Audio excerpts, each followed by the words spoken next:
We are in the midst of an intense primary election season. You may have noticed the midterms are just around the corner, but the Democratic Party is already starting to look ahead to 2028.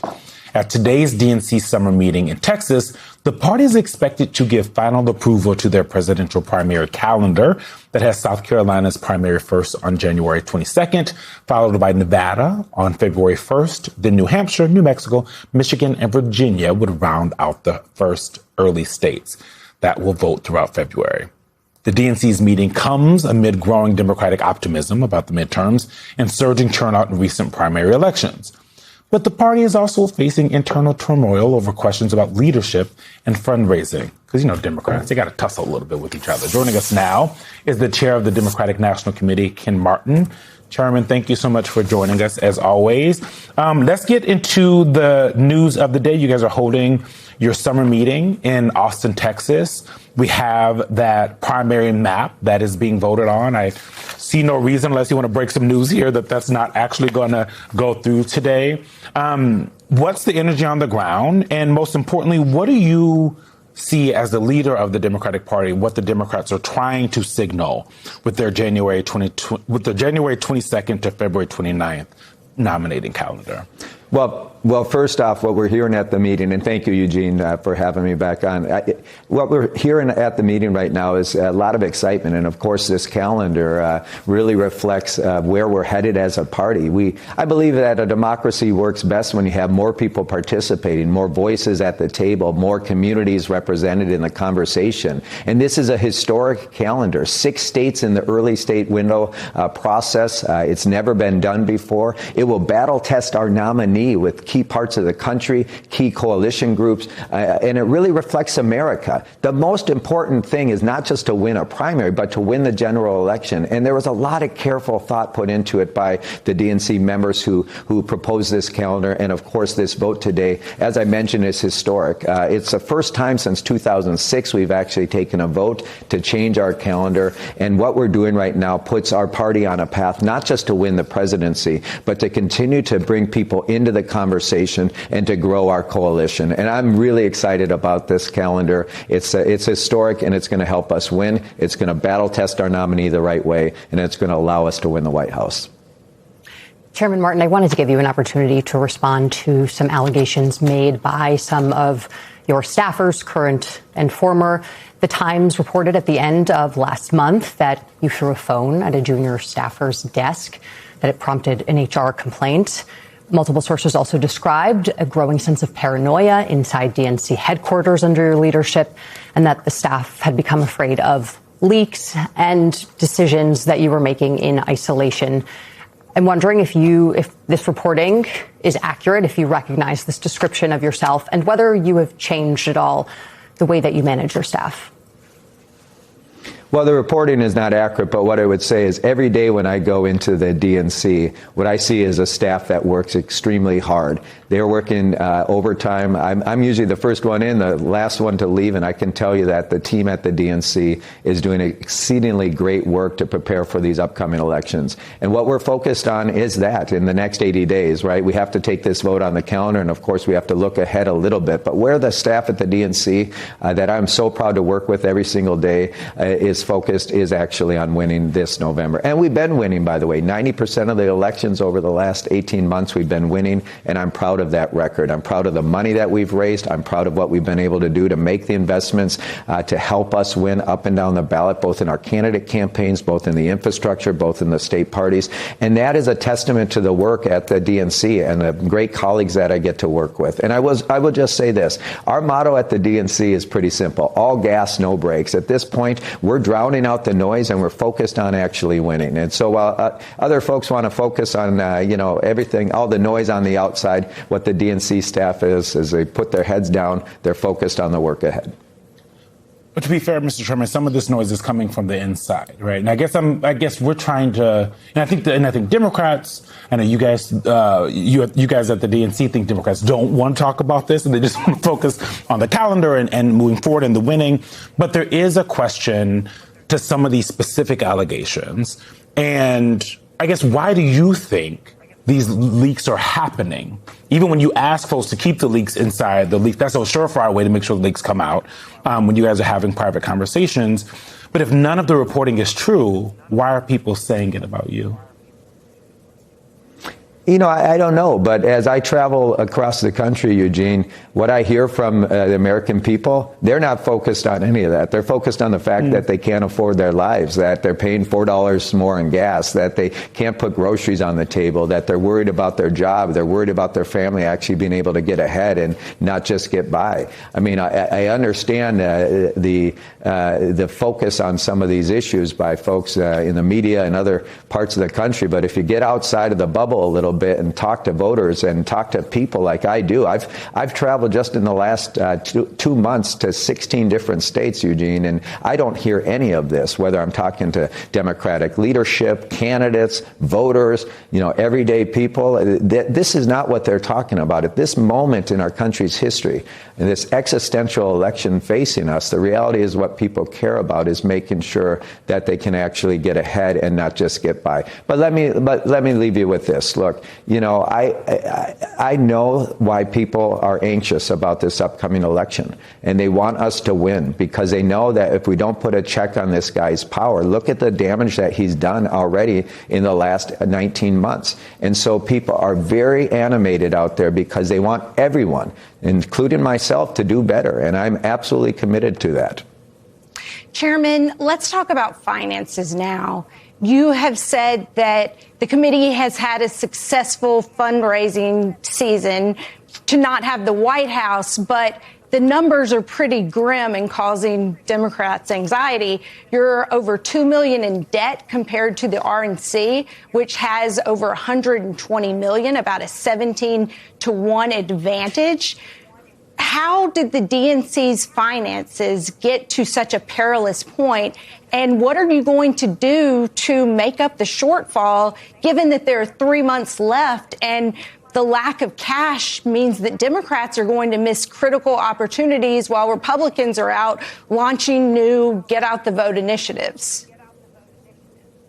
Well, first off, let me just start by saying that we have raised a record amount of money for any chair that didn't have the White House or the presidency.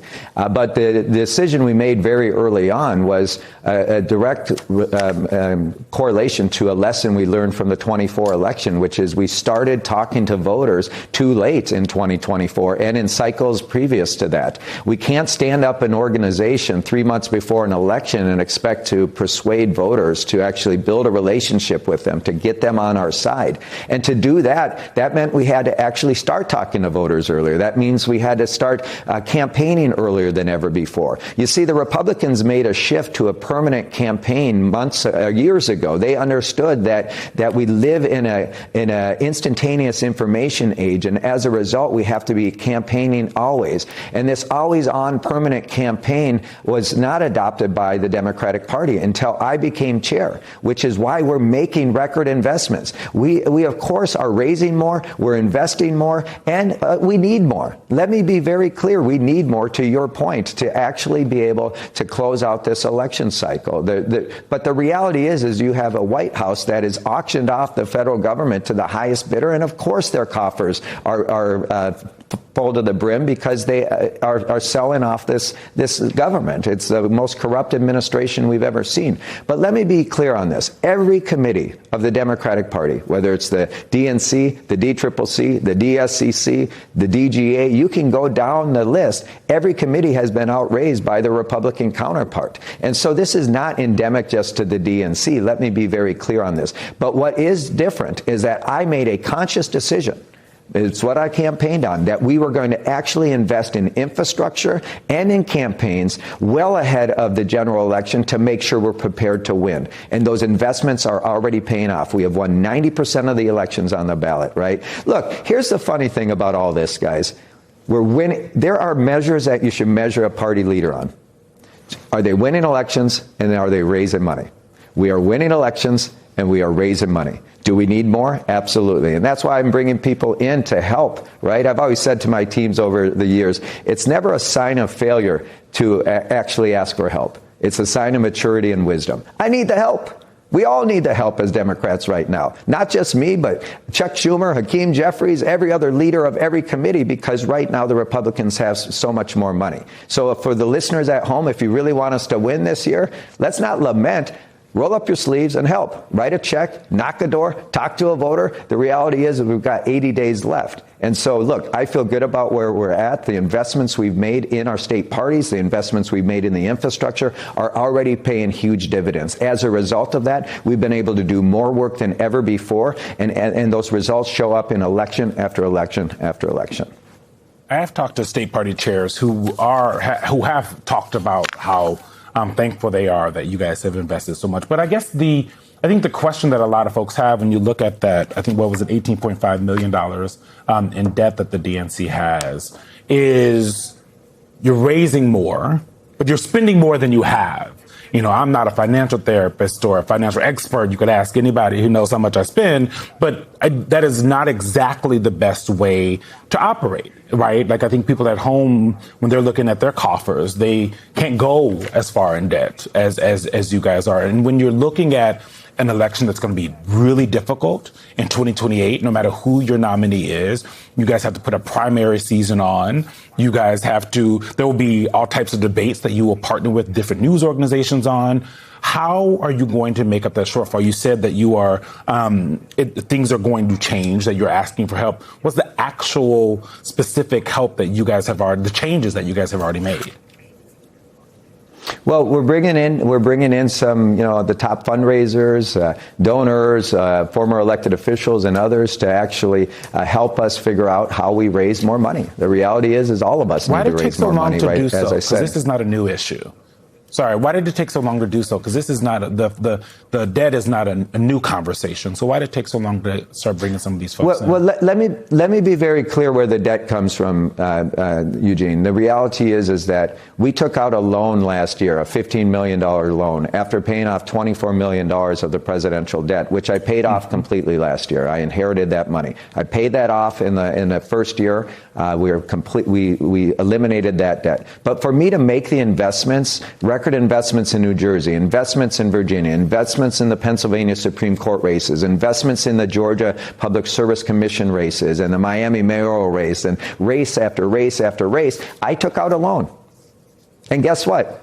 That's my job, to make sure we have the resource to win. And guess what? I'll do it again, because my job is to win elections. My job is to make sure that we have the resources to win elections. That's why we're bringing people in, to help us fill that gap right now, to make sure that we have the additional resources here in these next 80 days to position ourselves in the best possible way to win elections up and down the ballot. And I'll just say this again, Eugene. I think, again, any objective measure of the DNC chair or any chair at any level or any party leader is, are you winning elections and are you raising the money? And on both counts, we're doing that, right? So put the debt aside, because I can carry that loan as long as I need to without consequence, right? The reality is I have $16 million on hand right now going into these final 80 days. We are raising money every single month at about a $10 million clip. And so the reality is we are raising money. We're not falling behind on any of our obligations to our state parties,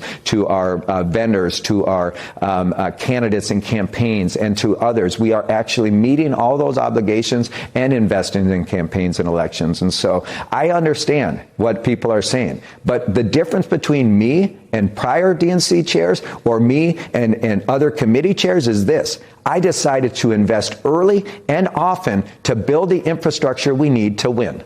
That is the main difference. I could have hoarded all my money for the end. But guess what? This is what people in D.C. always do. And the surest sign of insanity is doing the same thing over and over and over again and expecting a different result. I would have a lot of money if I just hoarded it for the final 3 months. I made a different choice, and that choice is paying off because our state parties are stronger. Our candidates are getting more help and support. We're focused on state and local races, not just federal races as a result. We're focused on building up county parties, not just state parties as a result. We have organizers on the ground and have had for months engaged in conversations with voters who've actually fallen off the map over the years because we talked to them too late. It is paying off, and I understand people's concerns, but at the end of the day, day, we're winning, we're raising money, we're investing it. We need more, of course, and we need your help. Chairman Martin, we are all out of time, but just want to get back to that question that I asked you. You said that the New York Times report is inaccurate. So are you saying you did not throw a phone at a staffer? Look, what I'm saying right now to all of you is those stories that have been reported are not accurate. At the end of the day, where we're focused on right now is drowning all that noise and actually focused on the elections in 80 days. Chairman Martin, thank you so much for joining us. Good luck this weekend. Thank you so much.